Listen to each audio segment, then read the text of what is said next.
Welcome everyone, today I have a Season 8 Diablo 4 Necromancer builds guide. In this video, I want to showcase to you guys my friend's variation of the fastest farming Blight Necromancer that is currently in the season. It is very powerful and also incredibly strong. So this is a demonstration of him clearing out Pit 40, and let's have a look at the gameplay of this particular Necromancer. Of course, at the end of the video, you get to see the entire run together with the choices of gears, tempering, the choice of skills, and also passives together with the choices of the minions. So coming over to the replays, this is gonna be a tier 40 pit which unlocks Torment 3, and this is on the day 1 of the server release. So yes, I have been playing with my friend Death since the start with level 1, and we have pushed for Torment 3 already within about 10 hours since the launch of the game. Now I know we're not gonna be the fastest, but I do find a big liking of this powerful Necromancer. There are two highlights for this Necromancer build is that you don't need any particular unique item to make the build work. And at the same time, if you find a particular unique item, the build becomes even stronger and also stronger as you acquire more uniques from the bosses. So this means that not only you can be pretty much pushing for tier 3, Torment 3 within the first day of playing the Necromancer, you can also have tons of survivability, tons of damage, great mobility, and plus, the best of all, it has great scaling potential for the later stage of the game. So, coming over to the replays, how does the build work? As you guys can see, this build has a lot of movement speed, mobility, and the build itself will focus on darkness damage over time skills. You'll be casting Blight together with casting your Corpse Explosion. You'll be dealing shadow damage to the bosses or shadow damage to the enemies as damage over time, and you have been stacking for a lot of damage over time and also even higher scaling. Together with the ability to scale with each of the darkness spells on your action bar, you gain even higher damage multipliers and also even greater movement speed. And you can see over here, my friend actually forgot to socket it in the new spell because he just removed Corpse Tendril. Corpse Tendril was previously used to help us group enemies, but the build was doing so much damage with Torment 3 that you don't really need Corpse Tendril. You can socket in another darkness spell for even stronger scaling. Now in terms of the build itself, it has great survivability with Soul Rift, together with the ability to gain additional essence. You can be mowing down enemies in packs and also with massive AoE radius.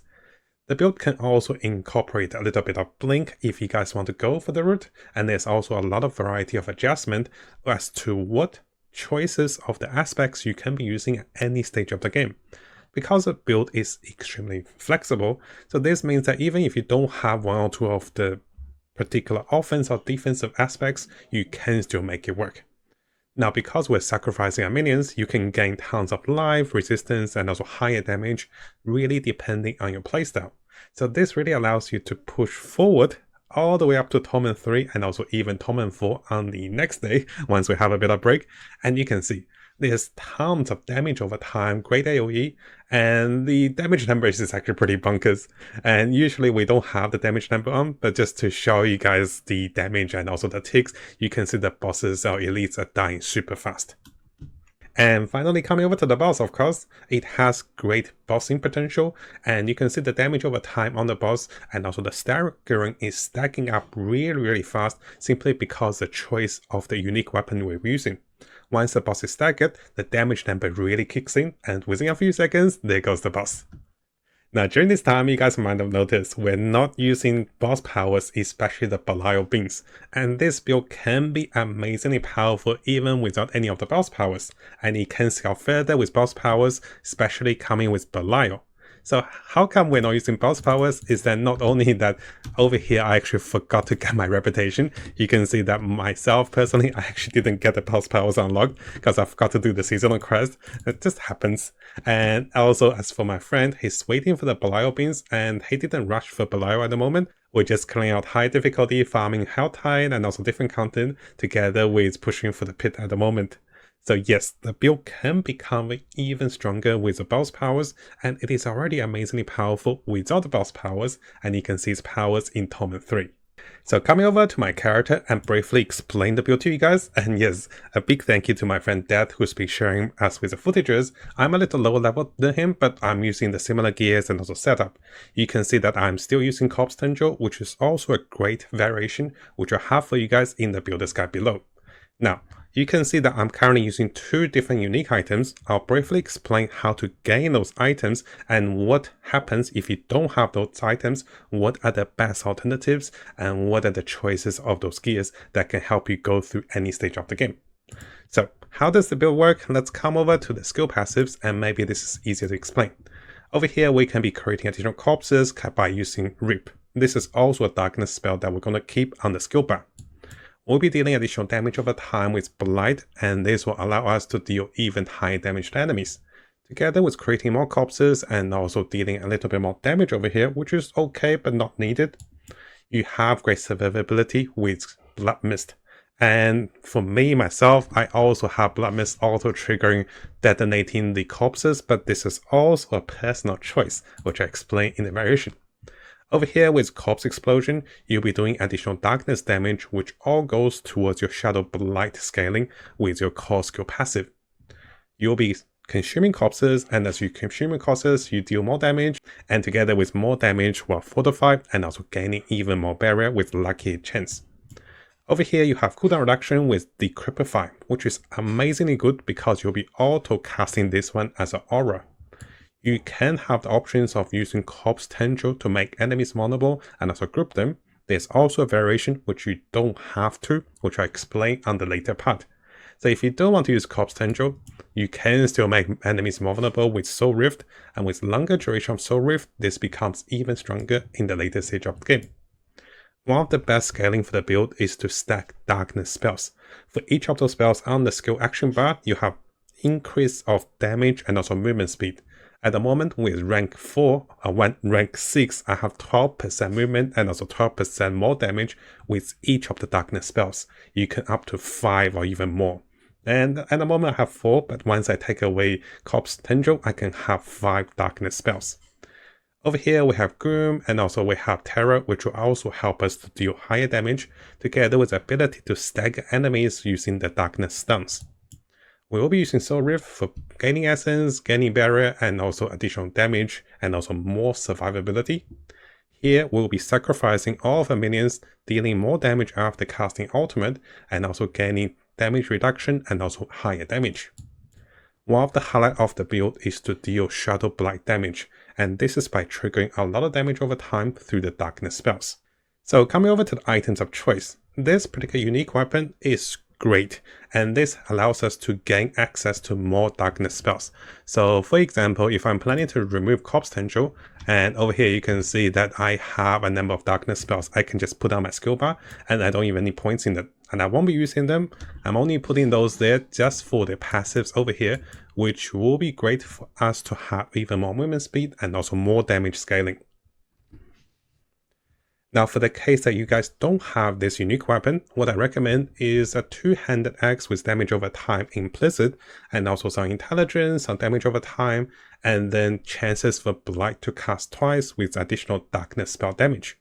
And you can be crafting the Shadow Blight key passive, dealing additional damage as well on the aspects over here.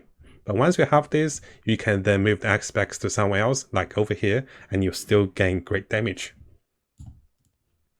The second unique that is great for the build is going to be this particular amulet. The amulet person over here will give you a number of skill passives, and the biggest one is the Raper's Pursuit. The Raper's Pursuit is something that I have been mentioning over here. It is his passive. For each darkness spells, you're gaining tons of scaling. And because of this, you have mobility, you also have multiple ways of casting more Blight projectiles, which means more damage over time, and this is a massive damage boost once you have this amulet. Now, good question, if you guys want to know how you can be acquiring those unique items, in order to get the weapon and also the amulet, you can be finding the amulet by killing the the steel boss. I'll call it the steel boss. Every top steel gives you a chance of finding this particular amulet. And similarly, in order to find this particular weapon, you can be going with Veshan, I believe, and this have a great chance of dropping those weapons. But at the same time, what I have noticed is the gambler can actually help you to get a lot of great unique items. I was able to gamble for both of those two items just by purchasing amulets and also by purchasing two-handed scythe. I purchased around 10 of those each, and I was able to get both of those items, which is quite lucky if you guys have tried to get those unique items. But if you don't have the unique amulet, you can go for this amulet that allows you to have more sacrifice bonuses, and this can be great to have even more movement, even more damage, and that attack speed can also scale towards more Blight damage as you cast more spells. Now, briefly going through the other aspects of choices, over here it's important to have Blight pulling enemies into you, and this means you can save the Corpse Tendril, or you can have Corpse Tendril and also Blight pulling. If you're short on armor, which I am, you can see my armor is about 540, but with this particular Juggernaut aspects, my armor is over 1000, which is very important to have capped out armor. And over here, we can be getting intelligence, maximum life, and also even high armor with resistance over here. You can see that we have Tempered with Blight size with additional resistance. This is more for the early game. In the later stage of the game, you can go with Soul with Duration as well for even greater scaling. In terms of the gloves, you can see that we'll be dealing additional shadow damage to enemies with any curses. And in terms of the pens, this is what allows us to have auras with Decrypify. So this means we don't even need Decrypify on the skill bar, and this will be automatically casted to enemies next to us. In terms of the boots, there's a lot of options. For me, I like to have auto casting of my Corpse Explosion with Blood Mist, but you can pick any utility, mobility, or anything with the boots for more movement. And in terms of the reins, over here there's a lot of choices actually. What I have picked is, I have picked that when you have no active minions, you'll be dealing 30 to 45% increase in damage. And what you can also consider is, while having a barrier, you can deal up to 25% additional damage. Those are aspects that you can be using on this particular slot. And one of the reasons I decided to pick this particular aspects is because I happen to have found a greater effects on the essence per second. And this allows me to kind of compensate for the loss of essence per second with 7 essence loss per second. So keep that in mind. And finally, of course, we spoke about the Shadow Blight key passive. As you deal damage to enemies, as you stack more damage over time, this is amazing for even increasing damage, and this will scale even higher in the later stage of the game. Now, briefly going through the rest of the Book of the Dead. It is optional, guys, to go over here for increasing shadow damage, but if you're in the early stage of the game and you need resistance, you can also come over here for even greater resistance. And if you have Sacrifice, and if you have the passives over here, those do scale even further, simply because of those Sacrifice bonus can be even greater. So keep that in mind. If you find yourself a little squishier, you can go for more resistance.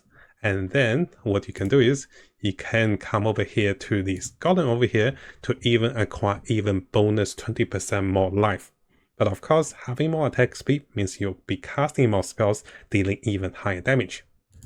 In terms of the skeleton mages, you come over here for additional vulnerability damage, which is always great. Now, briefly going through the boss powers. And yes, we did mention earlier that the build doesn't require boss powers, not only because the boss power has been nerfed, but it's actually a little harder to get the Belial Beam in the early stage of the game.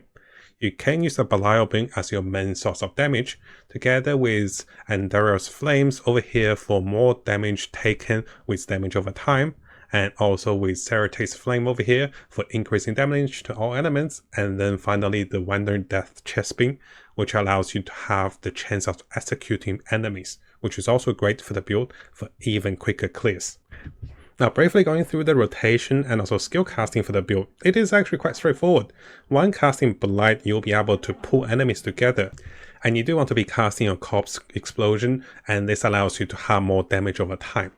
During this time, you can pretty much stay next to enemies, and this will give you even better cooldown action. Now, if you guys are playing with the Corpse Tendril variant, over here, this is my own gameplay on Torment 2. And you can see with Corpse Tendril, you have the ability to group enemies together even further. And my particular variant allows me to cast my Blood Mist even more actively. And because of the cooldown reduction, once I am short of cooldowns, the auto cast of the curses and also the auras allows you to quickly regain your cooldown, which greatly enhances our survivability and also more damaging potential.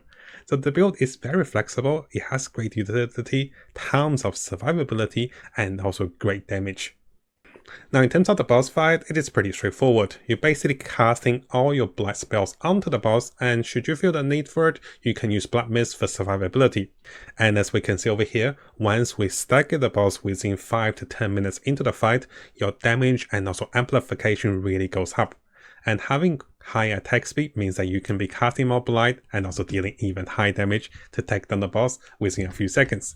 Now in order to give you guys a full demonstration of the build, over here I'll be attaching a full clear of the Pit 40 for you guys to showcase the build and also in action. And do keep in mind guys, yes, my friend did forget to place the final darkness spells after removing Corpse Tendril. And because this is the final adjustment, you can see in my current character I'm still using Corpse Tendril just because I like a bit of increasing core control and also grouping enemies together even further together with Blight. You can also see the choices of the skills and also different items that is currently in use. We can clear Torment 3 without any difficulties, and by tomorrow we should have no problem with Torment 4. So stay tuned for the latest update. Now hopefully you guys found today's video helpful.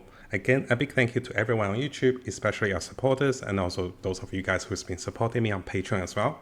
And we do have a new feature on the Mattjestic YouTube channel. If you click onto this, you can become a member. Yes, I've added this just recently, and this will allow you to have early access to videos that is posted a few hours or even half a day earlier if you want to watch those videos a little early. But yes, this will cost money. So please be aware the membership will cost money. And if you do want to watch videos normally, those videos will still be available after 6 to 12 hours, normally on the time we post those videos. And I'll be aiming to post at least one Path of Exile video a day, and this will be including guides, tips, news update, and also the latest tricks that is discovered on both the English and also Chinese community to keep you guys updated.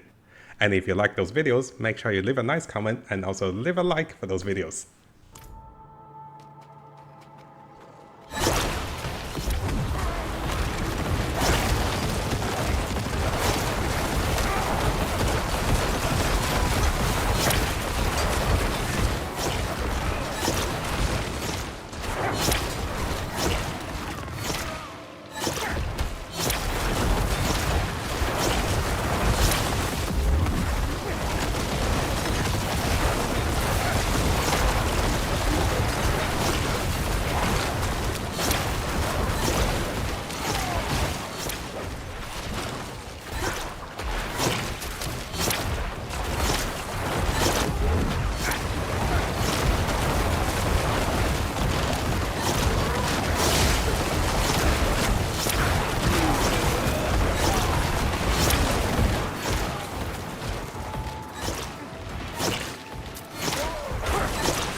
Now, if you guys haven't subscribed, it is a really good time to do so, because I'll be covering tons of Diablo 4 related topics and also videos and also guides. We'll be looking to the top meta builds, non-meta builds, leveling up, and also Paragon tricks. We're also looking to the latest events and also official updates, and also changes to different characters and also different builds in the game. So make sure you hit that subscribe button and also turn the notification on, because a lot of you who are watching the videos have not subscribed. You can see 80% of the viewers who are watching our videos have not subscribed, so make sure you subscribe to stay tuned for the latest update for Diablo 4.